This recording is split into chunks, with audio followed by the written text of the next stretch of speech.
A noite pairava fria e silenciosa sobre o reino, mas não em Gushão. Aqui, o ar vibrava com a urgência da guerra iminente. Era a noite da Hecatombe, o teste final para a fortaleza que Gushão, com tanto orgulho, chamava de lar. E eu, Ronan, estava no centro de tudo, observando minhas muralhas, minha gente, e me perguntando se seriam suficientes. Lá embaixo, no pátio, Gushão corria de um lado para o outro, gritando ordens para os arqueiros nas ameias. Mas para a esquerda, quero uma chuva de flechas que apague o sol quando eles chegarem. Ele berrava, o orgulho inflando seu peito. Sua base era monumental, uma cidade inteira esculpida em pedra e aço. Ele a construiu para ser inexpugnável. Hoje, essa teoria seria testada. Do meu lado, na muralha principal, Baixinha afiava sua lâmina com um sorriso perverso. Eles realmente acham que vão entrar aqui? Coitados. Mal sabem que o maior perigo já está aqui dentro, disse ela piscando para mim. Seu sarcasmo era uma armadura. Mas eu conhecia a lealdade feroz que queimava por baixo. Perto dela, Vini, o nosso gigante silencioso, verificava o mecanismo de uma armadilha de espinhos, pela 10ª vez. Está pronto, Ronan. Nenhum deles vai passar por aqui inteiro. Sua voz era grave e calma, uma rocha em meio à tempestade que se formava. De repente, um grito ecoou do portão leste. Eles estão aqui! O som de um berrante de guerra cortou a noite, seguido por milhares de gritos selvagens. Olhei para o horizonte e vi um mar de tochas avançando, um enxame de samurais com suas katanas reluzentes e guerreiros estigianos com suas lanças sinistras. A Hecatombe nível 10 havia começado. Arqueiros! Fogo! Gritou Gushão. Uma nuvem negra de flechas subiu aos céus, caindo sobre a primeira onda. Dezenas caíram, mas a maré humana não parou. Eles trouxeram arietes. O som surdo da madeira contra nosso portão de ferro começou a ecoar. Um batimento cardíaco sinistro para a nossa batalha. Baixinha, Vini comigo! Vamos para a Praça Central! Eles não podem passar do primeiro portão! Gritei, descendo as escadas correndo. A adrenalina já pulsava em minhas veias. O portão rangeu, gemeu e finalmente cedeu com um estrondo metálico. Os samurais foram os primeiros a entrar movendo Osei com uma velocidade mortal. Mas nós estávamos prontos. Vini ativou a primeira fileira de armadilhas. Espigões gigantes emergiram do chão, empalando os invasores em uma exibição grotesca de defesa. Baixinha mergulhou na briga, suas duas espadas dançando um balé letal. Ela era um furacão de aço, cortando, aparando e rindo enquanto lutava. Mas eles eram muitos. A Praça Central, o coração da cidade de Gushão, transformou-se em um caldeirão de caos. Lâminas se chocavam, gritos enchiam o ar. De repente, uma saraivada de flechas veio de cima. Eram os arqueiros inimigos, escalando os telhados como aranhas. 9 agora, gritei no comunicador. Do nada, uma sombra passou voando pelos telhados. Era N9, nosso batedor ágil e brincalhão. Com suas adagas em punho, ele saltava de telhado em telhado, uma pantera ágil caçando sua presa.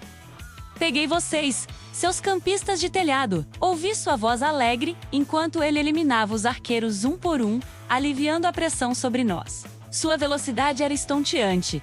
Um borrão que trazia a morte aos inimigos, que pensavam estar seguros nas alturas. A batalha na praça se intensificava. Estávamos segurando a linha, mas a um custo. Ronan, são muitos! Não vamos aguentar para sempre! Gritou Baixinha, com um corte no braço. Gushão apareceu ao meu lado, seu rosto pálido. Eles estão destruindo minha praça, minhas estátuas. Gushão, esqueça as estátuas. É hora do plano B. Comece a evocação. Ordenei. Ele hesitou por um segundo, olhando para sua cidade sendo profanada. Então, assentiu com firmeza.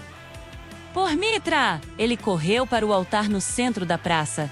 Um santuário que pulsava com uma energia azulada. Vini e eu formamos uma parede de escudos ao redor dele, repelindo os ataques enquanto ele começava o ritual. O céu acima de nós começou a brilhar. Uma luz ofuscante desceu dos céus e a terra tremeu. Lentamente, uma figura colossal de pura luz começou a se materializar. Era Mitra, o deus da justiça. Seu avatar de 30 metros de altura erguendo-se sobre a batalha. Com um único balançar de sua espada de luz, ele varreu dezenas de inimigos, desintegrando-os em cinzas. O exército inimigo vacilou, horrorizado. Mas eles não recuaram. Do outro lado do campo de batalha, um sacerdote estigiano começou seu próprio cântico sombrio. O chão congelou e uma figura igualmente gigantesca, feita de gelo e fúria, emergiu. O gigante do gelo estava aqui. O choque dos dois avatares foi cataclísmico. Mitra, o fogo da justiça. Emir, o frio da morte. Cada golpe abalava os alicerces da cidade. A espada de luz de Mitra colidiu com o machado de gelo de Emir, criando uma explosão de vapor e energia que nos jogou no chão. A batalha de mortais havia parado. Todos olhavam para o céu, para a guerra dos deuses que acontecia sobre nossas cabeças. Isso não estava no plano! Gritou baixinha tentando se levantar. Improvisa!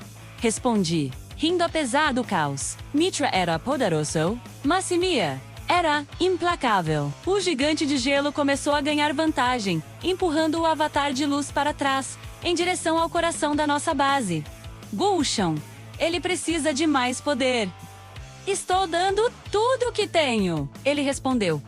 Seu corpo tremendo com o esforço de canalizar a energia divina. Foi então que o céu, já iluminado pela batalha divina, brilhou ainda mais. Mas não era a luz de Mitra, eram rastros de fogo cortando a escuridão. O que é isso? Perguntou Vine, apontando para cima. N9, de volta ao chão, olhou para o céu e seus olhos se arregalaram. Não. Pessoal, chuva de meteoros. Sua voz brincalhona sumiu, substituída por pânico genuíno. Como se invocados pelo caos abaixo, os céus decidiram se juntar à festa. O primeiro meteoro atingiu a muralha oeste, explodindo em uma bola de fogo que lançou pedras do tamanho de carros para todos os lados. Outro caiu bem no meio da praça, onde segundos antes os avatares lutavam, criando uma cratera fumegante. O exército inimigo, que antes era uma força disciplinada, quebrou em pânico total. Eles não vieram preparados para lutar contra deuses e o próprio apocalipse. Os meteoros caíam indiscriminadamente, esmagando tanto nossos inimigos quanto as belas estruturas de Gulshan. Os avatares de Mitra e Emir, atingidos pela chuva de fogo celestial, se desfizeram em partículas de luz e gelo, seu poder esgotado. Para dentro! Todos para o abrigo! Gritei, puxando baixinha em direção à entrada do salão principal. O mundo ao nosso redor estava desmoronando. A base monumental de Gulshan, sua obra-prima, estava sendo reduzida a escombros flamejantes. A chuva de fogo durou uma eternidade, cada impacto sacudindo a terra como um terremoto. Quando finalmente parou, um silêncio assustador tomou conta do lugar.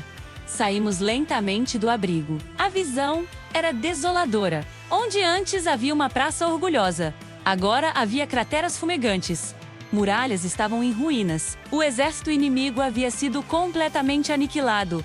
Não por nós, mas pelo céu. Nós 5 nos reunimos no centro do que restou da praça. Estávamos sujos, feridos, exaustos, mas vivos. N9 foi o primeiro a quebrar o silêncio. Bom, pelo menos não precisamos mais nos preocupar com os arqueiros no telhado. Não tem mais telhado. Baixinha deu um soco fraco no ombro dele, mas um sorriso cansado apareceu em seu rosto. Gulshan olhava para sua cidade em ruínas, seu orgulho, sua obra devastada. Pensei que ele fosse desabar, mas ele apenas respirou fundo. Ele se virou para nós, com fuligem no rosto e um olhar estranhamente calmo. Bem, eles não tomaram a base, não é? Nós o encaramos, surpresos. E então, o riso começou. Primeiro, um soluço de N9. Depois, uma risada rouca de baixinha. Até o Vini, sempre sério, soltou um som que parecia uma avalanche começando. Gulshan sorriu.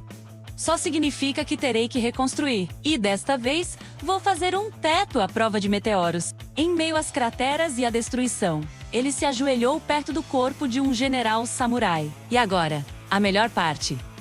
Ele vasculhou os restos do inimigo, tirando um baú de tesouro chamuscado, mas intacto. Vamos ver o que ganhamos com toda essa confusão.